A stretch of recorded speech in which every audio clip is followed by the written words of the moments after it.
What's up, Philadelphia? Welcome back to First Time, Long Time. I'm Colin Newby of 97.5 The Fanatic and 93.3 WMMR, coming to you weekly, for now, with a Philly Sports Talk podcast. And in a way, it feels wrong to play that opening, Can't Turn You Loose.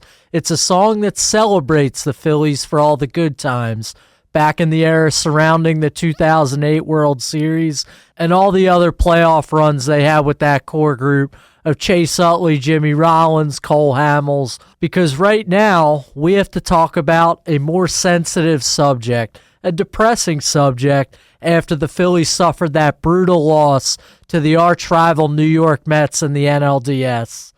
Yesterday we had the end-of-season availability from Dave Dombrowski and Rob Thompson, and as you can imagine, the mood was very negative. Nobody was going to be happy with that result. No fans, no sports talk radio hosts yelling about the disappointment, and certainly not anybody within the organization. Dave Dombrowski and Rob Thompson didn't pretend that they were happy with the playoff result. Did they acknowledge some positives? Sure they did, and they were right to do so. But really, yesterday was about addressing what went wrong. Dave Dombrowski got up there less than a week after the Phillies were eliminated, and he's not going to tip his hand before the winter meetings, before the hot stove really actually heats up in the MLB offseason.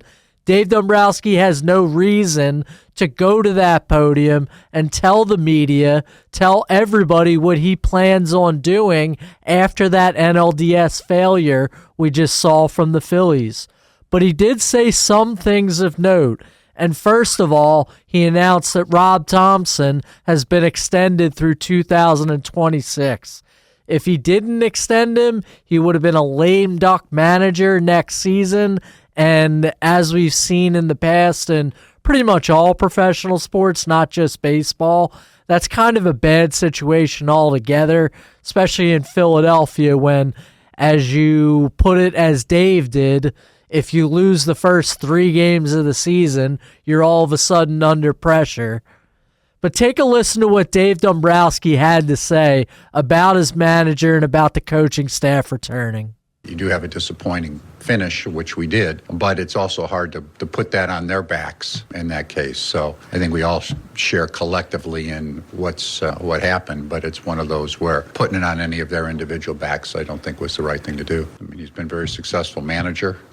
There's very few clubs in baseball that have made the postseason 3 years in a row. He has done that. We've been a very good club under his guidance. It's also one where I think stability in the manager spot, I don't think going into the manager's last year is ever a good situation to be in if you can prevent that from happening. He deserves the extension in that regard. I don't really want to focus. If you go into, I've been in a position sometimes willingly, sometimes unwillingly, where your manager goes into the last year of his contract and right off the bat you lose 3 games in a row and there's speculation on his job status. So I think it secures that people know how we feel about him. He's done a good job and it gives us stability in that role. So Dombrowski spoke a lot about how difficult it is to win in the MLB playoffs, too. I fully believe Rob Thompson deserved to keep his job. I never really thought his job was in jeopardy to begin with. And the reaction from the fan base to hear that he got an extension, I think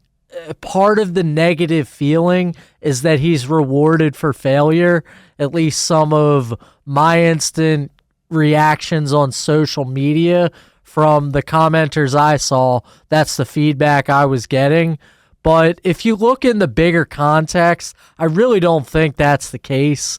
What Dombrowski mentioned about the lame duck has a lot more to do with it than rewarding him for the season that he just had. So it's kind of a question of either extend him or fire him, and I see no reason to fire him. Rob Thompson has led the Phillies to the playoffs in his only 3 seasons as an MLB manager. The clubhouse environment has been praised constantly, and the failure of this team is based on bad playoff performances and small sample sizes, especially from the hitters in 2 playoff series, the first from the Diamondbacks in 2023, and then obviously the exit to the Mets last week. Was a little bit more surprising to me that the coaching staff, especially Kevin Long, the hitting coach, will stay with the Phillies next season. We are going to get to that a little bit later, but I want to transition to how Dave Dombrowski spoke a lot about how difficult it is to win in the MLB playoffs, how hard it is in the current format to win a World Series. He talked about his old Detroit Tigers teams back in the early 2010s. They were one of the top teams in the league for a long stretch there. The heart of Justin Verlander's prime. You had Miguel Cabrera as one of the best hitters in the majors at that point. Tigers never won a World Series there. He was patient with them. He thought they were good enough, and they never got it done. He also talked about the Red Sox after that, though. They had a couple years at the top of the majors before they won the World Series in 2018. Dombrowski kept patience there, made some moves, tried to make them better, ended up winning that 2018 World Series. So he's drawing from a lot of experience here. He's been with a lot of top-tier teams in the past. He's the only front office executive in MLB history to take 4 franchises to the World Series. It's not like this guy walked into his job and he's showing some kind of arrogance and passing by the failures of this team to perform in that 4-game NLDS. There's a lot to acknowledge that the Phillies did well. They did win 95 games after all. I know that's pretty much been thrown out because this entire city knew that they were going to get into that range by probably early June after they had that crazy start. The National League East looked like at least almost, maybe not a foregone conclusion, but a pretty likely scenario that was going to play out in 2024.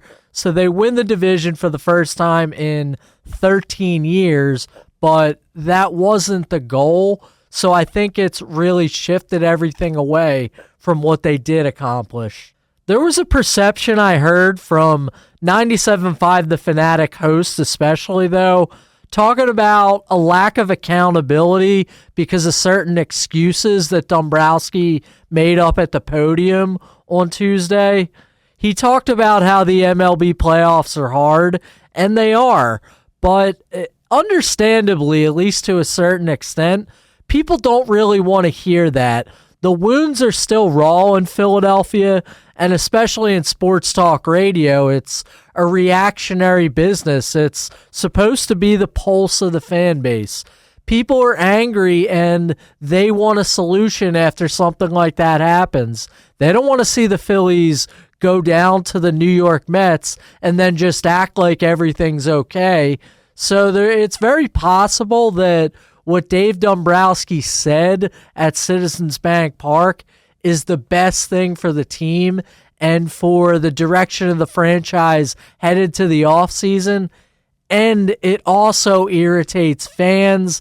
It irritates talk show hosts, irritates 97.5 The Fanatic callers who don't want to hear about running it back with the same coaches, just like they did after that 2023 series against the Diamondbacks. I don't think that's the case, though, because Dombrowski also added a good nugget in here about potential changes that could happen in the offseason. Take a listen to something Dave Dombrowski inserted after he talked about the big picture perspective of what happened to the Phillies in 2024. Yes, I do think it's a good roster. I think it's a good club. I think it's a club that's capable of winning a world championship. We've been close. We won 95 games. However, you're also open-minded to making adjustments. I think that's a necessity. You want to get better. You're never happy unless you win the whole thing, and we didn't win the whole thing. So I think we have a real good core of players. But again, I think we'll be open-minded to see if we can make our ball club better. Dombrowski spoke in some pretty generic terms there. Again, he's not going to lay out some kind of plan that tells you who he's targeting in the offseason. That's just not a smart thing to do. It tips your hand to every other front office that you're going to do business with. It tips your hand to the agents that you're going to negotiate with. No front office executive should really be doing that during his end-of-season media availability. But what Dombrowski did do is leave the door open for change. Sure, he tried to give some sort of perspective on what happened in the playoffs, but that shouldn't be perceived as an excuse based on that short quote that I just played at the end there. Now, we focused a lot on what Dombrowski said. Rob Thompson also spoke. I don't think it was as impactful or substantial to what's going to happen during the offseason, because that's not really a manager's job, but he said some important things too. And Dombrowski and Thompson both touched on a lot of things about the offensive approach. The hitters struggled in the Mets series, and that's really a huge topic of conversation. It was throughout the season, actually, but the concerns that a lot of people had during the slumps in the regular season kind of came to fruition in the playoffs. But Dombrowski and Thompson both gave more context to the playoff failure, and especially the chase rate issue. If you were following Phillies media all the way throughout the season and in this kind of post-mortem state, you heard a ton about the chase rate issue. The Phillies were 25th in the majors, and that's from Baseball Savant StatCast. The K-zone that MLB Game Day uses, they judge what you're swinging at outside of that zone, aka that box you see on TV. What was outside that box? What did the Phillies swing at? But I think saying that they're 25th in the majors in chase rate is a little bit oversimplified. It doesn't really tell you the whole story, and especially because of something that Kyle Schwarber said at Citizens Bank Park during the playoffs. He said that the whole point of plate discipline is not just simply don't chase pitches outside the zone. It's about being more selective, maintaining your aggressive approach at the plate, and still trying to do the right things while being aggressive and leaving certain pitches out of the zone, sure, because you want to make pitchers work. You want to maybe draw a few walks and turn the pressure up, but you don't want to lose that nature that makes some of the guys in this lineup, some of the most accomplished hitters, Bryce Harper, Trey Turner, Schwarber himself, what makes those guys so successful and has given them the track records that they've had in the major leagues. If you look to one more example, Nick Castellanos has kind of been the poster boy for this chase rate thing. It's been something that he's done his entire career, is swing at pitches outside the zone. He's done this in his best seasons, the big years he had with the Cincinnati Reds. This was still his approach at the plate. He also did it in his not-so-great stretches with the Phillies that he's had in the first couple years since he signed, and especially that early season slump he had in 24. I think it's important to analyze that one because heading into the season and a huge emphasis in spring training from Rob Thompson, from Kevin Long, was this chase thing. It became a big issue in the Diamondback series in 23 in the NLCS, so they made it a point of emphasis, and Castellanos got off to a bad start. He had one big series in early May down against the Marlins in a series in Miami, and afterwards he talked about how maybe the chase rate thing, that emphasis on plate discipline and approach, was making him think a little bit too much. He might be better off just as a free swinger who goes up there, is an aggressive hitter, and he succeeds. After that, Castellanos was a much better hitter. So he was probably the one example, and he's a guy a lot of people pick on. I realize that. So I kind of went to the contrary because he improved after he started making additional adjustments with Kevin Long after that slow start.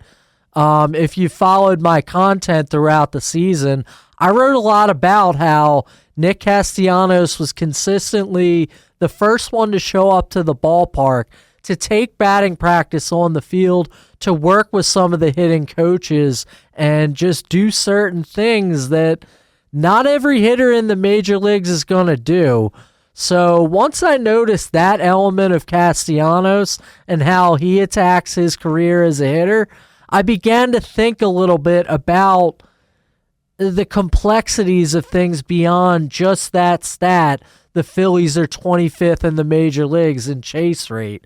So when Dave Dombrowski and Rob Thompson talked about this, I was a lot more receptive, probably than most people, about the larger context there.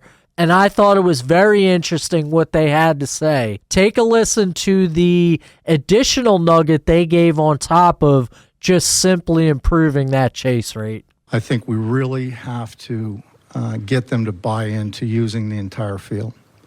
I think that will, and I know everybody talks about chase rate. I think just doing that will cut down on chase rate because you're going to stay on the ball a little bit longer. If you do that, you have a chance to cover all pitches in any zone, and you're not going to be susceptible to the off-speed away, especially. I think, again, it'll cut down on chase, and you have a better chance to get base hits. These guys are so strong. Our power guys, they can hit the ball out of any part of the ballpark. They just have to be able to stay on the ball. And that's something we've already talked about ourselves. Now, the hitters have to buy into that, too. They have to be in that position. And sometimes, I can't tell you how many times during the season, I don't even have a number of this, where you'll say, well, we tried to do too much. Right, we didn't do that. Well, what does that mean? It usually means that you're not trying to use the whole field. And it's not like somebody's putting it on their own back to say, oh, I want to be a hero. They're just really sped up in the moment. Whatever happens, and everybody's different. But I myself would really like us to use the field a little bit more than what we do. And we do it well at times, but then we run into other times where we don't. And again, it's something we've already talked about. So this idea of using the whole field, Matt Gelb talked about it on 97.5 The Fanatic with Kevin Cooney. Check out that podcast on the website at 975thefanatic.com, by the way. But Gelb talked about how some of the things Dombrowski and Thompson were saying there, they kind of run contrary to trends around Major League Baseball. There's been a huge emphasis on pull power in recent seasons, because that's where slug comes from, and especially in the era of analytics, there's such a big emphasis on slug to get those big chunks of runs, the big innings from power hitters, and it's taken the emphasis off of some of the things that they mentioned there, hitting to all fields. But that ties into a topic I talked about earlier. When you decide to retain the entire coaching staff, there's going to be some controversy around that. Kevin Long is back as the hitting coach next year, and one thing Rob Thompson said kind of worried me about that decision. Although I think it's sound logic overall to bring Kevin Long back, he said that the message to hit to all fields was communicated to the players almost on a daily basis throughout the 24 season. So where a lot of the discussion, at least publicly, was about avoiding chase rate, that's what the media was reporting. I heard Jason Stark hammering it home all year. We heard a lot about how other teams, other pitching staffs knew how to attack the Phillies hitters with throwing pitches out of the zone, especially breaking pitches low and away. But Rob Thompson admitted during his availability on Tuesday that that message about hitting to all fields was really a big part of it, and he considers it kind of an element to avoid chase rate. He thinks if they start hitting to all fields and taking a more fundamental approach at the plate, it's kind of just naturally going to improve their chase rate without directly throwing the emphasis on it. But the problem is if you're going to say that the message was communicated all year, who was the hitting coach all year? It was Kevin Long. So the players didn't really take that message this year, and it, in a way at least, burned them in the NLDS against the Mets. So a lot of times when you fire a hitting coach, I think it's an easy scapegoat, sure, but I also see both sides of it. A lot of times the rationale, at least that front offices would say publicly, is that a hitting coach is talented, good at his job, but the players could benefit from a new voice. Kevin Long is respected as a hitting coach around the majors. Rob Thompson said most people around the sport would consider him a top 5 coach. But is that really beneficial if the message has gone stale and the players didn't really pay attention to it? I don't know. I see the point of the critics of bringing back Kevin Long because of what Rob Thompson said about repeating the same message. To make points to the contrary, I think that a lot of times what I said in the beginning segment with the 97.5 The Fanatic host kind of wanting a rationale for the playoff exit, wanting action right away, I think that spurs some of the conversation about the hitting coach too.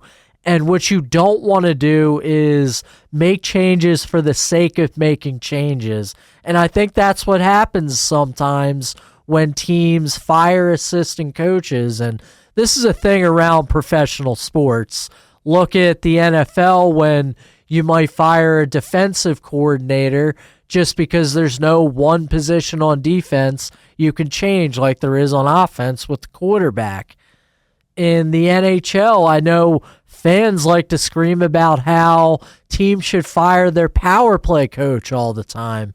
Well, the power play coach isn't out there executing on the power play. He's not putting the pieces on the ice. The front office is doing that. In a lot of ways, I think the same points apply to Kevin Long. Because back in 2010, the Phillies did make a change at hitting coach in the middle of the season. They axed Milt Thompson, a guy who's very respected in the organization. He got fired on a flight back home from St. Louis in the middle of the season. That was 2010. And, of course, the 2010 season and the 2011 season, those were two very disappointing playoff exits for the Phillies. So the move didn't really work there. You had some talented hitters like Ryan Howard and Chase Utley, but the messages didn't really land there, at least not to the extent of postseason success after you fired Milt Thompson, a guy that a ton of people just in the organization love and have respected for a long time. Fast forward to 2019. John Malley on the staff of Gabe Kapler. They axed him in August in the middle of the season. Who'd they put in charge? Good old Charlie Manuel coming back into the dugout in a coaching role. And you saw a little bit of an offensive surge there in August, but this stuff doesn't solve everything. The 2019 Phillies didn't get to the playoffs because they weren't good enough. They didn't have a good enough roster, and the players that were on that roster didn't execute. They didn't exceed expectations to the point where they could drag them into the postseason. I'm talking about guys like Harper and Real Muto. They were centerpieces in the middle of that lineup, but they didn't light the world on fire to the point where they were going to make up for some of the weaknesses on that team. So anything Charlie Manuel told that group probably wasn't going to make the difference and make a middling roster into a World Series team. And remember, keep all of this in perspective with something that Buster Olney said on 97.5 The Fanatic just before the Phillies got eliminated. Philadelphia is guilty of the Steinbrenner doctrine. And Buster Olney covered the New York Yankees for a long time when George Steinbrenner was still around. And the Steinbrenner doctrine, he simplified on the airwaves at 97.5 The Fanatic. if you don't win the World Series, you suck. It's probably not the most effective way for a fan base, for media, and for even an organization sometimes to operate. But that's the case right now in Philadelphia. It's a World Series as the biggest goal, and anything short of a World Series is unacceptable. The big market, the high payroll, this is the perception that's going to exist. There's going to be a ton of pressure. People are going to call for coaches to be fired, probably for the manager to be fired. You even heard that in the middle of this season, people saying that Rob Thompson should get the axe when the team was first place in the NL East and towards the top of the standings. But whenever you make a point about the Phillies, make sure you think about the Steinbrenner doctrine first.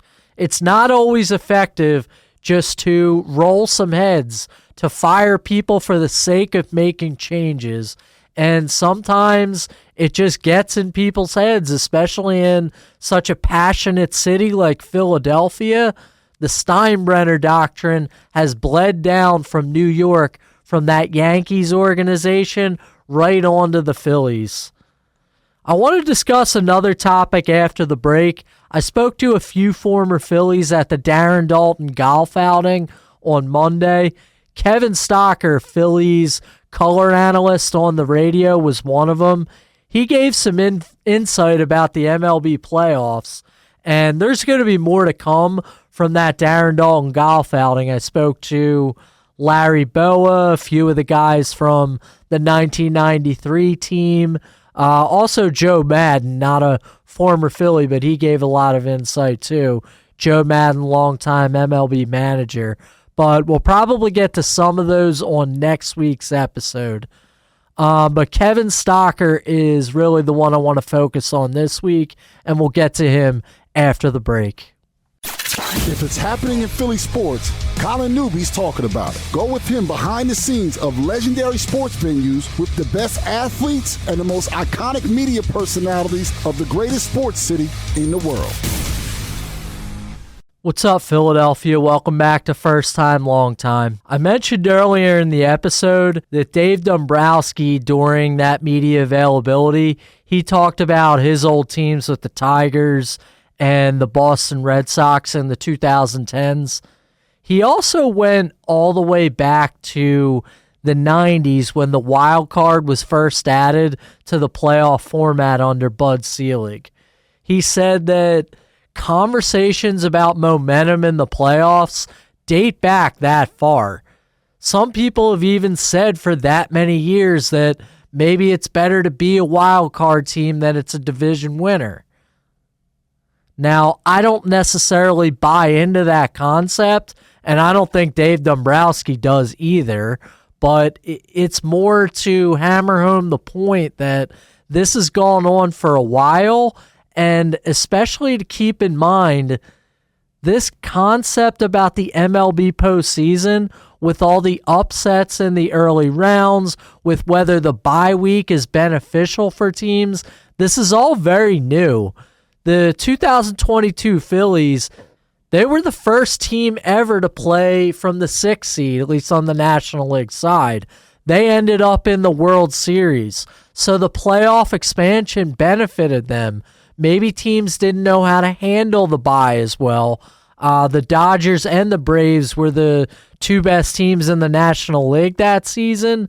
They both lost in the NLDS to wildcard teams. The Phillies and the Padres came and just wiped them out with the momentum they had.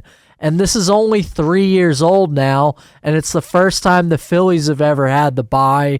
In 24, they lost. If you look at the other teams with the bye, the Dodgers, Yankees, Guardians, they won their series. So maybe after a couple years, after teams maybe know how to handle it a little bit better, the bye week will become less of a disadvantage. And I should point out, by the way, Dombrowski and Thompson, I did not get the idea that they were using the bye week as an excuse.